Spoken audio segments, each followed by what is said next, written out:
ready to continue our mimer on gratitude. I hope you're all doing very well.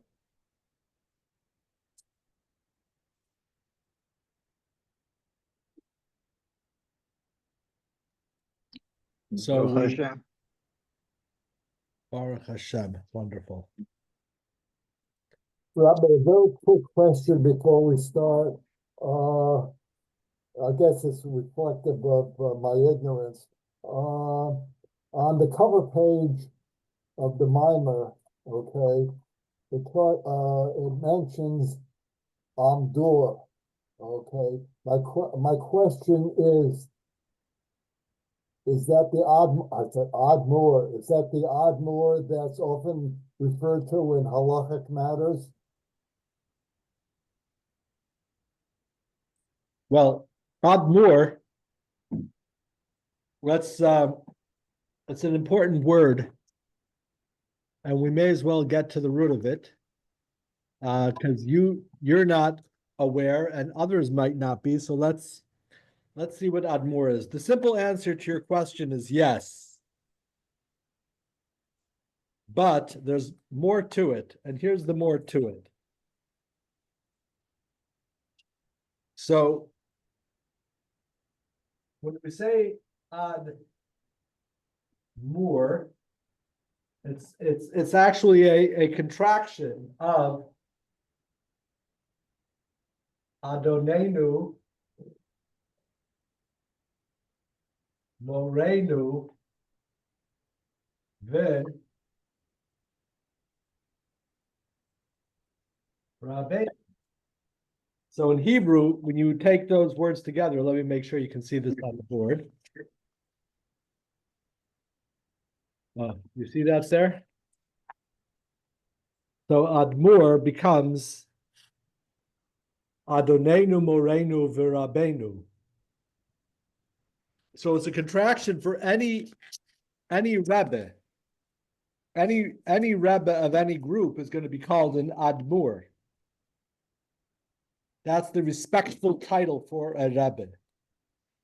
So if you were referring to the the Belzer Rebbe, you would refer to him as Admor. That would be the respectful title, which means Adonenu, our master, our teacher, and our rabbi. Now, of course, the Alter Rebbe is called Admor Hazaken, meaning the older rabbi, because he was the founder of Chabad.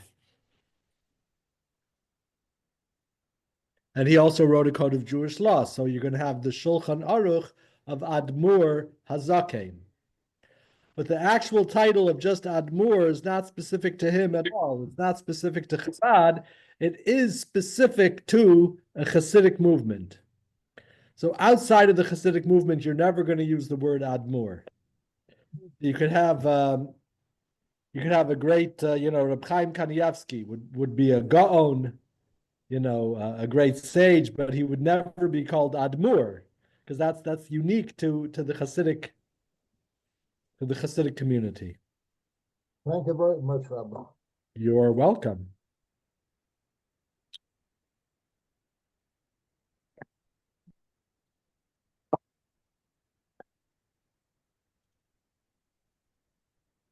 So we spoke about the pleasure of being alive. And the Alter Rebbe said, any pleasure that you could possibly have, you could only have because you're alive. So what about having a pleasure from being alive? Well, we have a problem, because there's a general idea. So I guess it would be, philosophic or psychological, that if something is a constant tainug, something that is a constant and consistent pleasure, you no longer experience as a pleasure. And we know this with so many areas in life.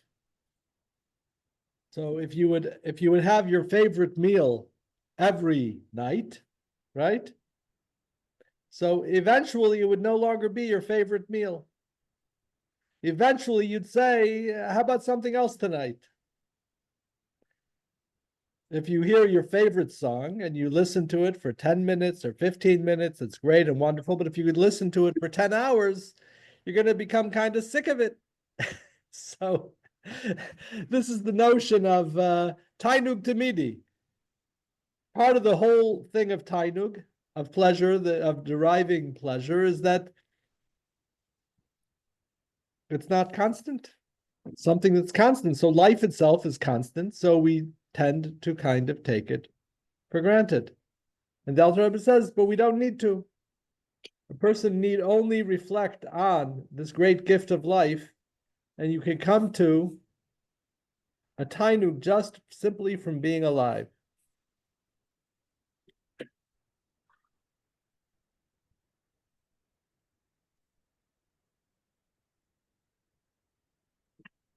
So just as the greatest pleasure is from life itself, but this pleasure is subconscious until we reflect upon it intentionally. So too, the greatest pleasure is our source of life. So now, once a person can get, so it's kind of a two-step process. First, a person has to realize, okay, life itself, I can reflect on the fact that I am alive. Wow, what a gift.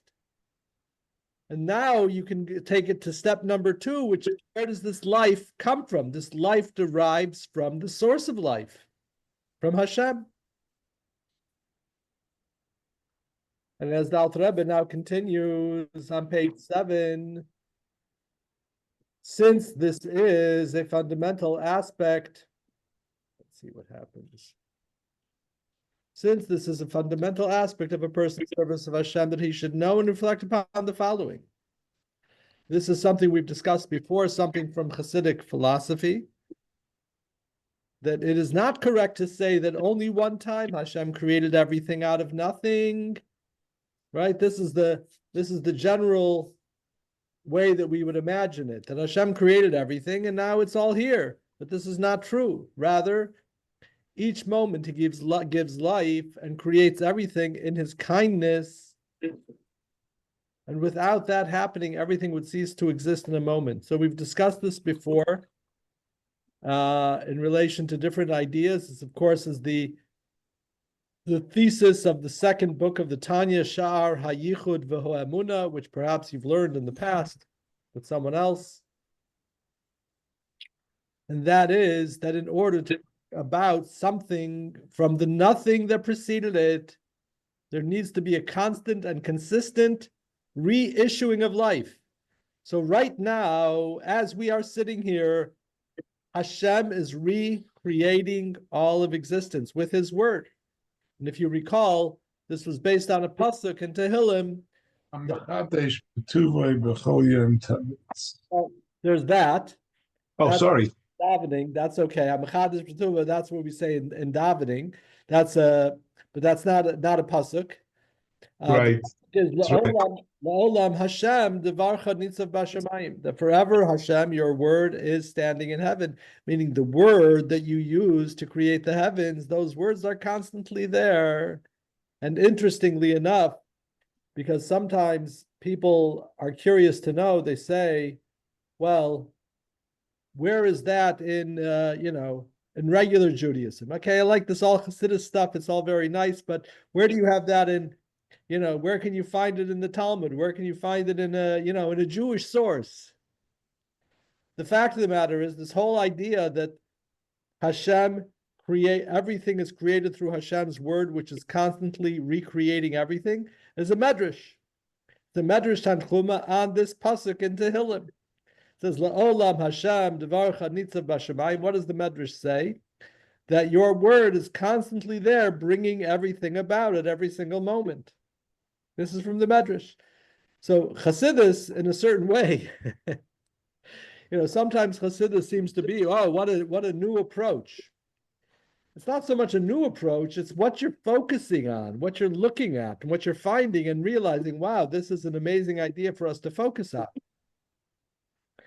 There was a friend of mine, Rabbi Shigala. He then became a psychologist, and now he's a rabbi doctor, Shigalov. So one time he was sitting on an airplane next to one of the greatest rabbis in the Kiruv movement, who was not Chabad. This is back in the olden days, and he said, Rabbi, I noticed that a lot of the ways that you speak about a Jewish person, that they have such a simple faith in God and there's a simple searching for the truth of the Torah, and you write about it. It's reminiscent. It reminds me of the teachings of the Baal Shem Tov. Now, this rabbi was not a Chassid, and he didn't hold so highly of the Baal Shem Tov. Maybe a little bit, but not so highly. So this rabbi said back to him, "This is not the Baal Shem Tov. This is Torah." And my friend said back to him, "This is exactly what we've been trying to say for 300 years. That this is Torah. This isn't a chiddush. This isn't a novel idea from the Baal Shem Tov. This is Torah."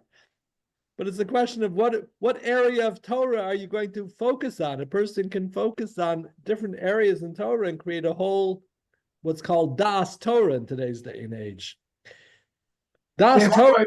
If I may, just b'shem avi Meiri, because you're now saying a word that my father was always known for saying. They always asked him, so which branch of Hasidus are you following, whatever. And our family were basically from Lezhensk, and they were involved, but my father was not Streimel, some uncles were. So my father said, Ich halt von alle Rebbes. I hold from all the Rebbes. Right. And alle Torah Moshe Messinai. It's all Torah given to Moshe at Sinai and handed down. They are all absolute Torah. Right. He says, Ich halt von alle Rebbes. Beautiful. Und ich pass auf von alle Chassidim. He goes, I hold from all the Rebbes, but I watch out from all the Chassidim. So I always like to see the source and work with the source. I get excited with the person who is propagating that source, but it's still removed. The same criticism we have of anybody, the non-frum who are translating Torah. What are you doing? You're not coming at it with the right attitude. You're not coming at it with the right knowledge. Whatever. That's all. Sometimes, Oh, yeah. It's an idea can be said, and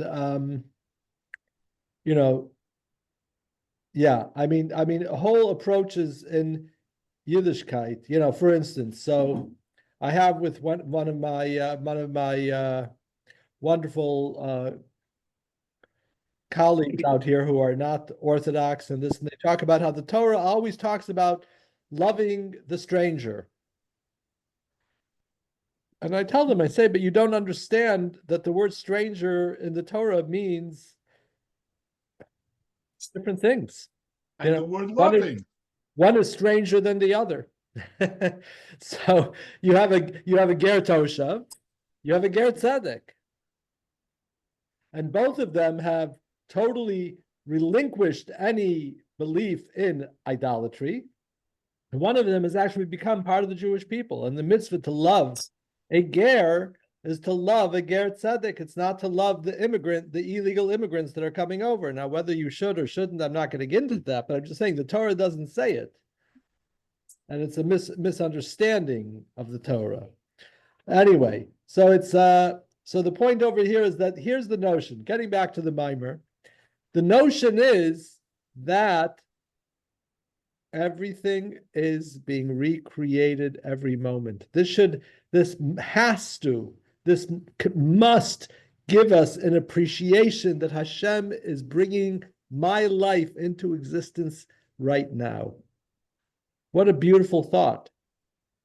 I mean, this idea that Hashem is constantly creating the world, and as as Isaac quoted from what we say in davening, right before the Shema, we say Hamachadesh betuvo b'chol yom tamid ma'aseh bereishis, that he renewed the whole story of creation every day, constantly, right? So what do we have? What do I have to be grateful for? Life itself. And it's not life that was brought about a long time ago, and it wasn't a process that was set into motion thousands of years ago, and it wasn't my birth that occurred, 200 years ago. It's right now. Hashem is bringing me and my life into existence right now. And if we would stop to think about the enormity of that, how could one not be thankful? So this is his point. Rather, each moment he gives life and creates everything in his kindness, and without that, everything would cease to exist in a moment. And this is the point, right? That without Hashem's decision to recreate, everything would become nothing. It would revert back to what it was. Right? So if you're lifting something up, right? So if you stop lifting it, it doesn't. It goes back to what it was. It was on the ground. Hashem puts it down. So existence itself, Hashem is lifting up existence, meaning that He's bringing about the possibility for something to exist from nothing, the nothing that preceded it. That's what we're talking about over here. Yisrael, please, or Yehudis. Does the concept of time enters the discussion? You know what, Yisrael, I'm not hearing you so clearly. I'm not sure why. I'll try Maybe move closer to the microphone on your That's what I'm doing. Is this any better? Maybe.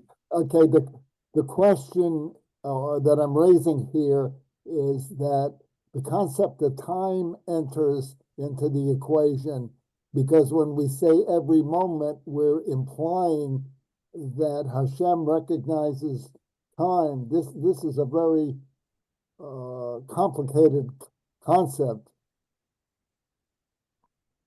Okay, so let's simplify it. We're talking about a process, a divine process that occurs in the same place where time comes about. Where does time come about in the 10 Sfirot? In the world of Malchus. In the 10th Sphira, that is where time comes about, because that's when we have Hashem Melech, Hashem is the king, Hashem Malach, Hashem was the king, Hashem Yimlo Kli Olam Va'ed. And so in this, God will be the king for all eternity. So it's in this process of Malchus that we have past, present, and future. And in this process of Malchus that we also have the Devar Hashem, the word of Hashem, that is bringing everything into existence. So it's all coming together into our reality, shall we say, into our 3 and 4 dimensions as we know them in the world of Malchus. Beautiful. The fourth dimension, but I believe Hashem has spoken about it as categories of 3. You have Haya, Hoveh, V'Yehyeh. From whatever point you want to make your argument, you always split it in 3 ways. And that's the direction you look. There you go. So, from Haya, Hoveh, V'Yehyeh, you basically, that's the 4th dimension is normally seen as time. That's why I mentioned the 4th dimension. Right, but these are all dimensional. But 3 dimensions is space. Yes. That has to do with, breadth, width, and depth. So yeah, I mean, whatever terminologies we use, we understand what we're talking about. No, all I'm saying is that, as you say, in 3 dimensions, you can start measuring feet, miles, light years. In time, the only way I've ever seen Hashem breaking it down is into 3. So in the area of time, there are three ways of breaking it down. That's all. Oh, I see. Okay. I see. What's the fifth dimension? I think they were a rock group in the 60s. Age of Aquarius. Yeah, but what was that Age based of on? Aquarius. Oh, I thought it was aquariums. No, I'm just joking. But what was that based on? What's the fifth dimension? I don't know. Scientifically, I don't know what the fifth dimension is, or if it's defined is it defined scientifically. I'm not sure. I'll ask Google. You can ask Google. Yes. So for our experience, we generally know 3 dimensions, 4 dimensions. Rabbi, Yep. I think that Malchut became more evident to us based on the equation E equals MC squared. You know what I mean? I think that Einstein's theory of relativity began to bring about the evidence that Hashem is emerging here amongst us. We saw the first atomic bomb go off. I think that was also quite evident because nobody thought that, because if we didn't have it, if it didn't take place, the war would still be going on, and likelihood is that Nazis would have probably taken over a country, had Oppenheimer and Einstein and Fermi, had they not stepped into the picture and this whole thing of this equation of E equals MC squared. I think we brought, Hashem's wrath here on this planet, and also his very presence, I think, came, as a result of that. I mean, I still believe this.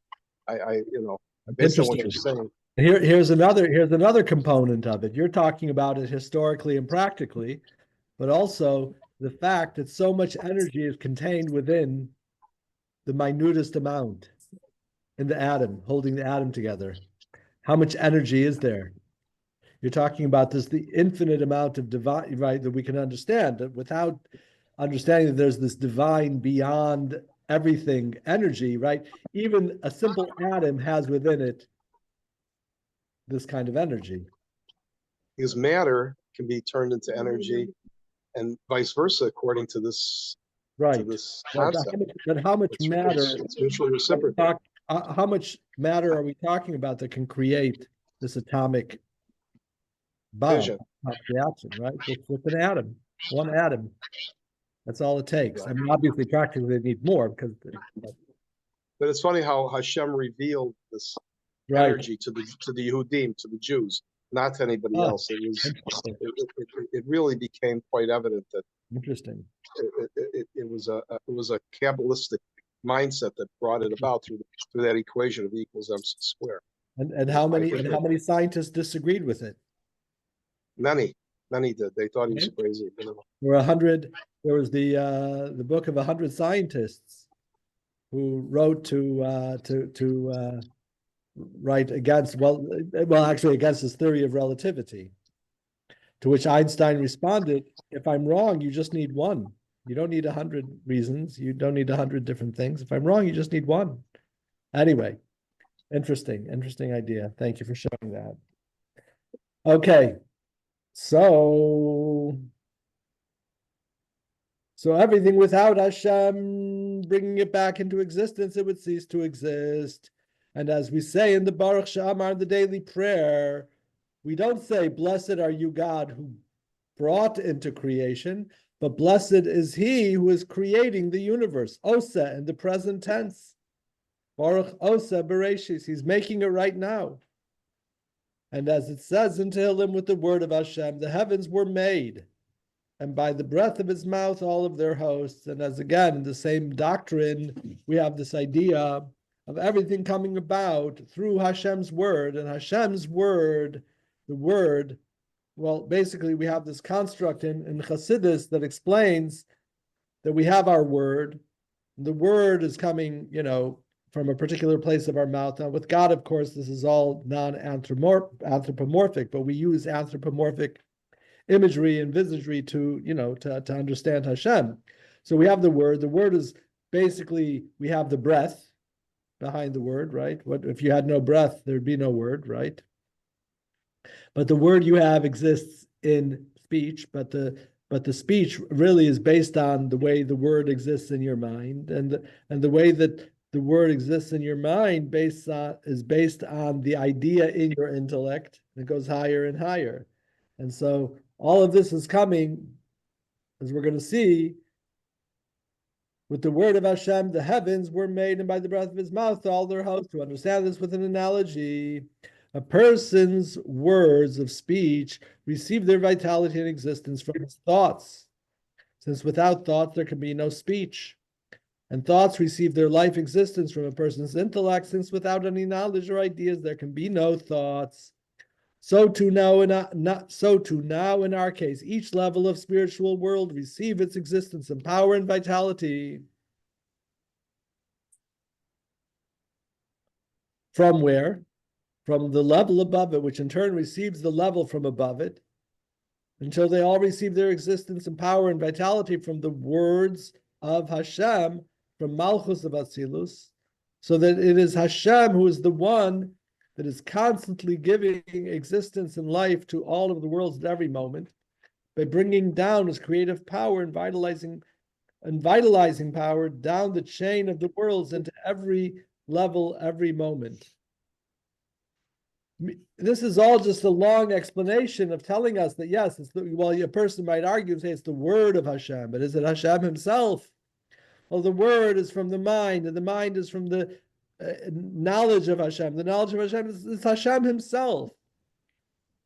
And that's the meaning of, this is a very cute Chassidic twist on the first three words of the Torah, Bereshis bara Elokim. The Rebbe says, Bereshis, the beginning of anything that you need to know, bara Elokim, is that Hashem created everything. Hashem brought it all about. And sometimes a person can get lost in the terminologies. And Hashem it's the word of Hashem, it's Hashem's breath, and Hashem's word is found inside of everything, and we get into the process to understand it, but sometimes we forget. We're talking about God himself.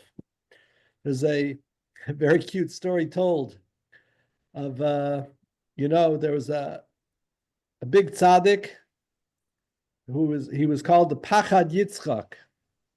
He was Rabbi Yitzchok of Boyan. Boyan is a big Chassidic group in Israel today. They come from Boyan, which is outside of Sadegara. They're basically Ruzhiner. They come from the Heilige Ruzhiner, the son of the Heilige Ruzhiner. I think that's his son. And he had a big benefactor who supported them. And one time the big benefactor was coming to town, and they all knew there was going to be a good meal because he sponsored a nice, delicious meal. But the thing about this benefactor is that he wasn't very learned. He was quite ignorant. Now, the Pachad Yitzchok was giving a discourse on the whole idea of Hashgacha Pratis. Hashgacha Pratis is Hashem's personal providence, and how he's found in everything, and everything that's happening, it's all happening through Hashem.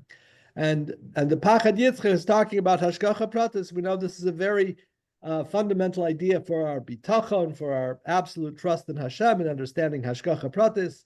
Afterwards, they went to this benefactor, and they said to him, Reb Yid, what do you think about what the Rebbe just spoke about? He wasn't very intelligent. He wasn't very learned. And this is what he said. He said, I don't know about Hashgacha, and I don't know about Pratis. Everything is from God.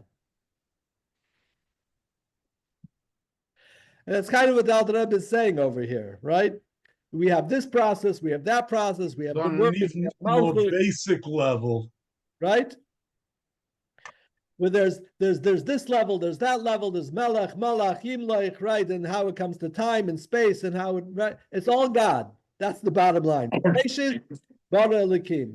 The beginning of everything that we need to know is Bara Elokim, that God created it all. It's all coming from Hashem. But more importantly, like the Alter Rebbe is saying here, is that it's really not created, but it does Hashem really creating right now at every moment. My mother would constantly repeat, constantly, the Eibishter viert die Welt. Yeah. And this is Reishis, the beginning. We said we have in Mishlei, right? Reishis Chachma. What is the beginning? What's the first fundamental piece of wisdom that a person has to know? Well, Reishis Chachma Yiras Hashem. It's a fear of God. But that fear of God is derived from where? Of the knowledge that Hashem is bringing everything about at this moment. This is the beginning of wisdom, that a person needs to constantly receive a new appreciation of Hashem from his reflection upon this concept. Wow. This is quite a phenomenal concept right here. So this is the beginning of wisdom. But we have to constantly receive at every moment of every day that Hashem is now bringing everything back into existence. And so there's a direct, up close and personal investment of Hashem into the world, and more importantly, into me, into my life, into my vitality. Am I more important than the whole world? For me, yes. That's the key of gratitude. The understanding that what you yourself personally are receiving, you're receiving all of existence right now from Hashem.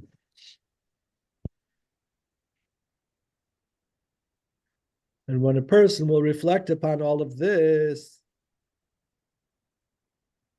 then his enjoyment in his source of life will not be experienced as something constant and unchanging and therefore only felt subconsciously.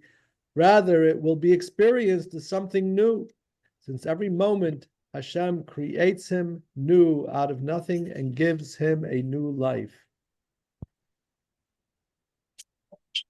You know, in a certain sense, it would be like, have you ever seen any of the stories? They have a lot of Jewish stories of the NDE, near-death experiences. The people died, they went to Shemaim, then they came back into this world, and oftentimes they have a story to tell. And could you imagine that Hashem said, okay, right? God forbid a person has a terrible illness or something and they overcome it and they're totally fine now. How would you feel now coming into the world again? You'd say, wow, this is amazing. Baruch Hashem. So the Rebbe says that is the truth of every moment. So we have to really put in effort to meditate upon this. I mean, this could be said about so many different areas of life, right? Like our spouse, right? Have you ever taken your spouse for granted? Of course we do, right? We're human beings. That's what we do. We take things for granted. When something happens again and again and again, you get used to it, which is, useful for many things, but it's not useful in terms of gratitude, as we spoke about at great length last week.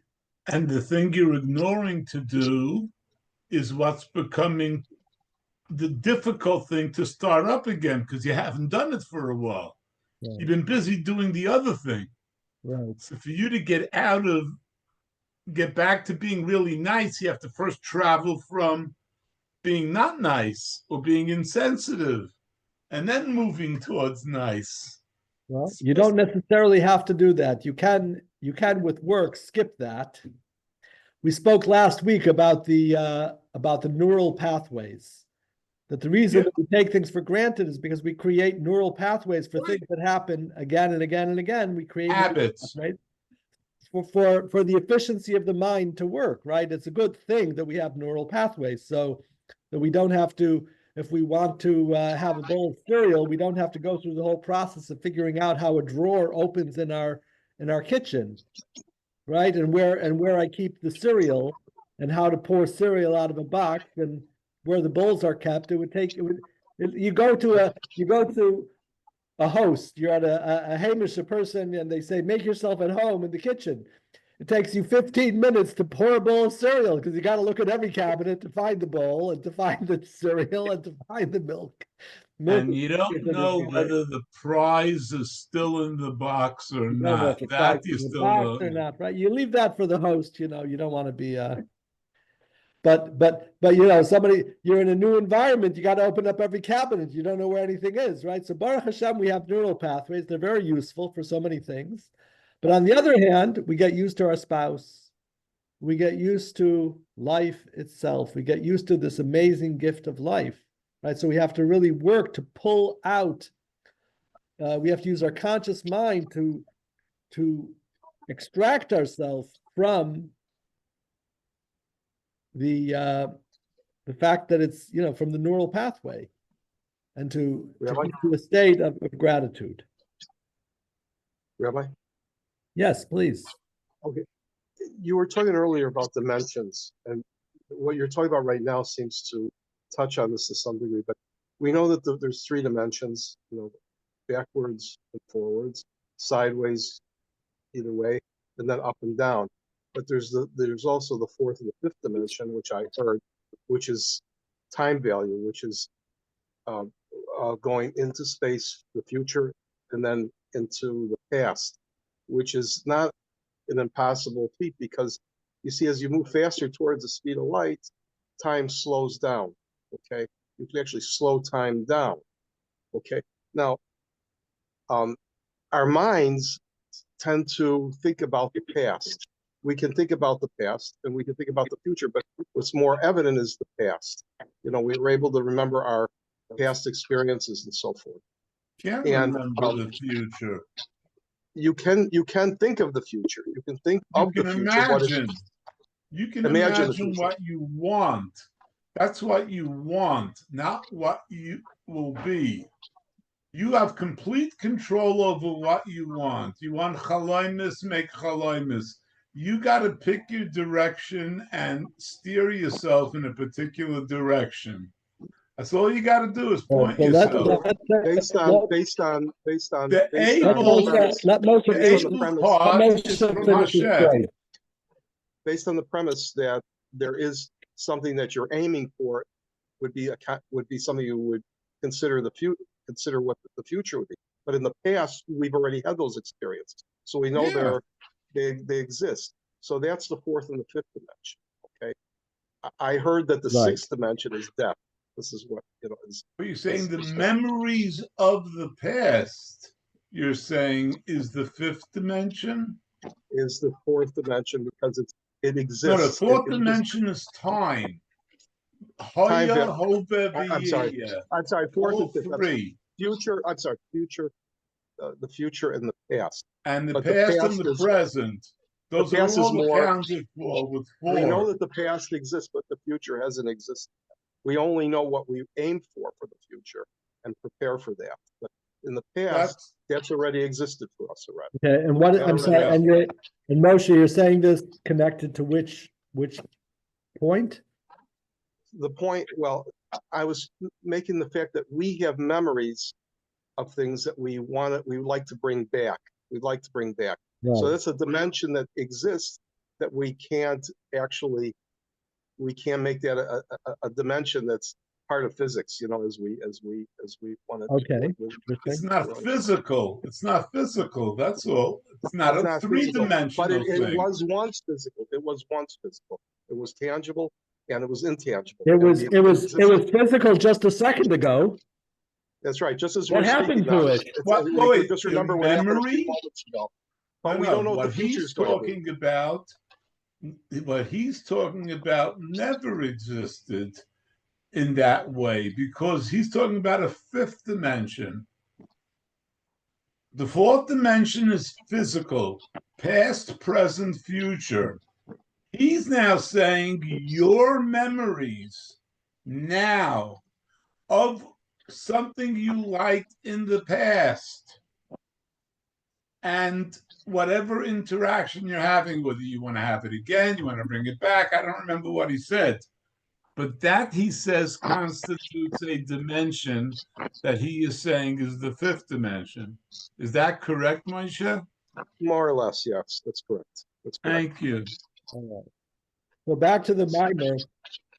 So when a person will reflect upon all of this, then his enjoyment in his source of life will not be experienced as something constant and unchanging and therefore only felt subconsciously or not at all. Rather, it will be experienced as something new. Since every moment Hashem creates him new out of nothing and gives him a new life. Wow. When he experiences this, he would consider all other pleasures as meaningless compared to this great pleasure in his source of life that he is able to experience as new every day. And he would be devoting himself to only want to connect to Hashem as it says, and you should choose true life to connect to Hashem, for he is your true life. And that's right, that's your source of life. All you would want is to connect yourself to the source of this great, most amazing thing. The Alter Rebbe is giving us here a prescription for the most unbelievable, uplifted, joyous life.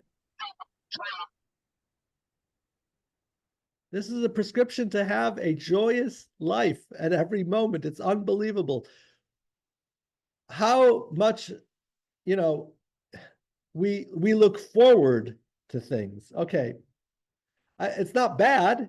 It's certainly not evil, right? We look forward to things, right? Or you're going to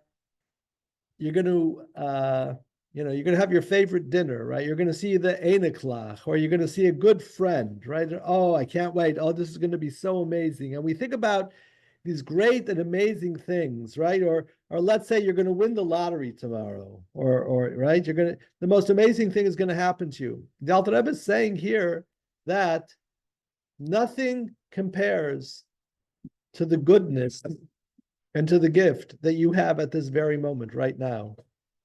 Could you imagine if we could live with this reality? Our lives would be transformed.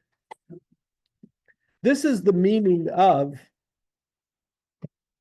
response that I give to people. I think I mentioned this last week. I have a chapter in my book, I think it's chapter 8. It's called Never Better. When people ask me, how are you doing? My general response is, never better, Baruch Hashem. Now, people might have the notion, oh my, this must be the greatest moment of his life. What a lucky guy. And they're right, and they're wrong. The point is, this is the only moment in my life. And if I can appreciate that this moment right here is the greatest gift of Hashem, then never better. There's nothing better than this moment right here, right now. And I might have an ache, I might have a pain, I might have a difficulty that I'm going through. And all of those things are just stuff that are mixed into this greatest gift of right now. And if we could stop and focus on this greatest gift of right now,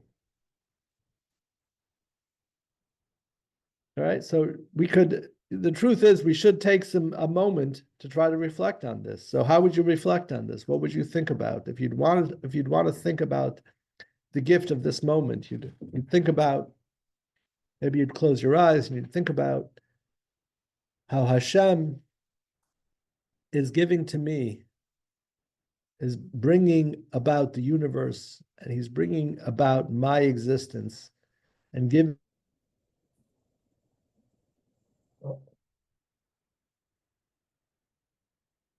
and I wouldn't have many feelings. But how would I think about that? How would anybody feel about losing their life? Right? Wouldn't be so happy about that.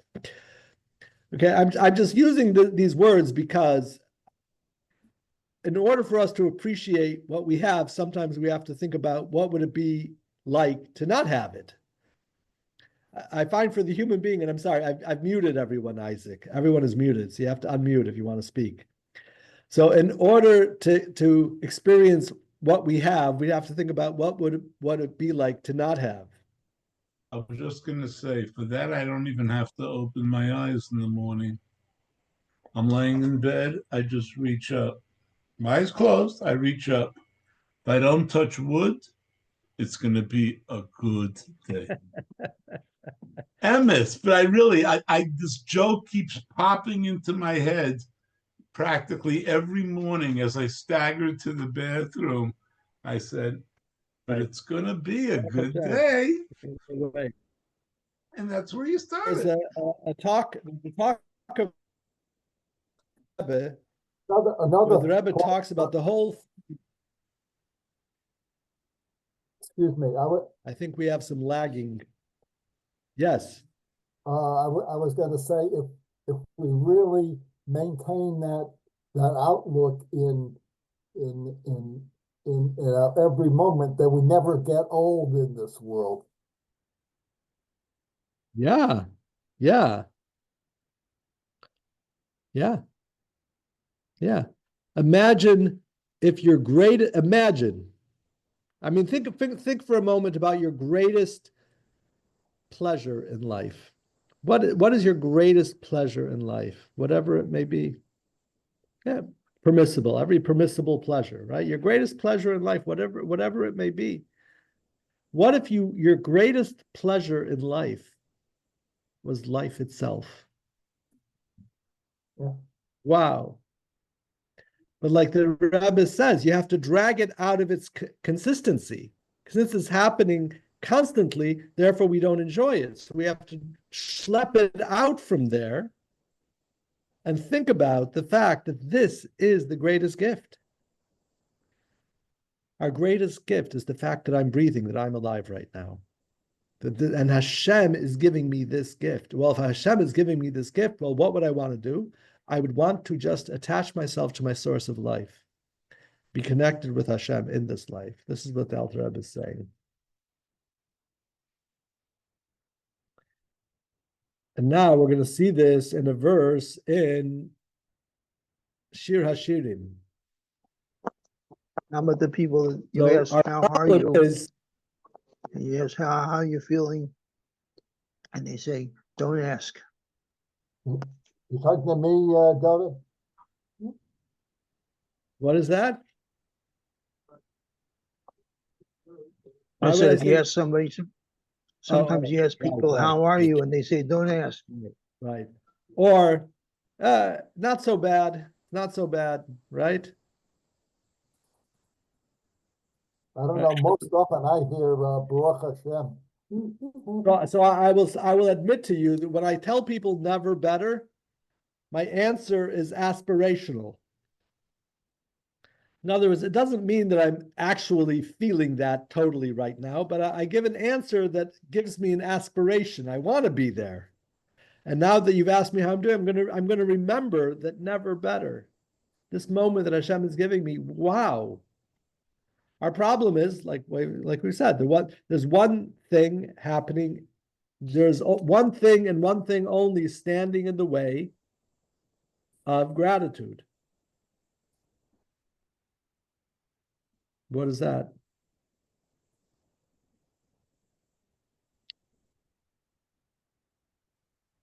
Entitlement. I was going to say a person's taking it up with his own self. Entitlement, feeling entitled to it, which we do. We have to. Again, the entitlement is an outgrowth of the neural pathways, right? So that's what happens naturally. And the Alter Rebbe agreed with that. But we have the ability to use our conscious mind to reevaluate that. Our problem is that we get stuck in the clefts of the rock. Have you ever felt like you were stuck in the clefts of the rock? This is the meaning of Shir Hashirim, my dove, who is trapped in the cleft of the rocks, right? In the crevices under the steps. And the verse continues, show me. The soul calls out to Hashem, show me your appearance. Let me hear your voice. Your voice is pleasant and your appearance is comely. So Shir Hashirim is a metaphorical story describing that describes the Jewish people in exile, well, this particular section, and their desire to connect to Hashem there. The Jewish people are called Hashem's dove, who is stuck in exile like a dove trapped in the cleft of a rock, of a rocky cliff, or hiding in a crevice under steps. So the Rebbe explains a little bit more that Yonasi, the dove, the Yonah dove, which represents the divine intellect of the Jewish soul.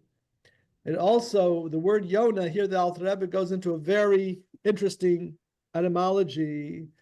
So I don't know why Yonah is connected to intellect. You do have Yud Vav Nun, Yavan. So we know the Greeks, they were into intellectual endeavors. Beauty. That was in Beauty. a, That's not emotional, that's mental. what's mental? An appreciation of beauty. An appreciation of beauty. Yes, yes. It's like Yovan, right? But like Yavan. But I'm saying I don't know on the Jewish side of it, what's the Yud Vav Nun connection to intellect? I don't know. But we'll take it for granted. So Yonasi is referring to the Seichel, and it also has a Ona'ah. Yonah is from the word, it says in the Torah many times, Al Tona, do not oppress or cheat one another. So which is called Yonah from the expression of Ona'ah, cheated, since it feels cheated out of its lofty awareness of Hashem in Gan Eden and is forced to descend into the body, which is called the clefts of the rock. Since it is as coarse as a rock, and it is called the hidden crevices under the steps. These are all quotes from Shir Hashirim, Yonase b'chag ve'sela. Since it is a body, it is a crevice. I'm not sure what he meant here. Guf is referring to the physical body that's stuck in this concealment, in this hidden place where it cannot feel the divine light. So we realize that we're there, but from there we can emerge to the truth of the matter. Doesn't the Torah, and I hope I'm not, because I think this is good, and I'm sure the Rebbe either gets to it or whatever, but doesn't the Torah also talk about crevices in the rock itself? When it talks about Moshe asking Hashem, let me see you, and Hashem said, you can't see me, because you can't see me, v'chai, no person, no object in this dimensional world can see me and live. However, if you hide in the crevice of the rock, I'll pass by and you can see me from behind.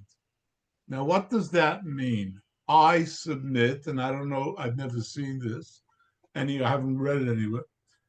Seeing from behind means what we were just talking about before, the fifth dimension.